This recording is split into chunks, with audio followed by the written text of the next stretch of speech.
We've got some breaking news right now. There's a major loss for Donald Trump. A federal judge has denied the Trump team's motion to dismiss that classified documents case against the former president down in Florida. U.S. District Judge Aileen Cannon ruled against Trump, saying he cannot argue that he is immune to charges of mishandling that classified information under the Presidential Records Act. Let's bring in ABC News senior investigative reporter Aaron Katersky. Aaron, catch us up to speed a little bit on what happened here. This is really a central issue in the case. It's one of Trump's proposed defenses that since he was president, he could basically declassify things almost in his mind, and so he hadn't committed the crime.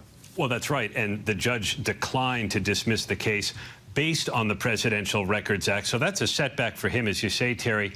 But there is also a paragraph in this decision, and it's short, just 3 pages, where the judge does not necessarily give the special counsel what he wants. She refused to say what role the Presidential Records Act might play in the future of the case, either in jury instructions or somewhere down the road at argument. And in Jack Smith's view, Presidential Records Act has nothing to do with Trump's alleged mishandling of these classified materials because they weren't his documents. Trump is saying otherwise, and the judge, even though she's not going to dismiss the case on those grounds, does not seem to foreclose on Trump's argument entirely. So that defense may be raised, perhaps, at trial.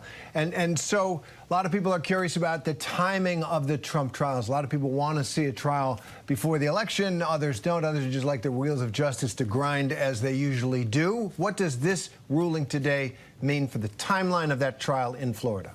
I don't think it means much, at least on its face, Terry, because the one thing the judge still has not ruled on is a trial date. And there is agreement between the two sides. At a hearing now more than a month ago, former President Trump's attorneys agreed that trial could begin this summer, as soon as August. And the special counsel said that would be fine. But we still haven't heard from the judge. The only date that's on the calendar is May 20th. That was set quite a long time ago.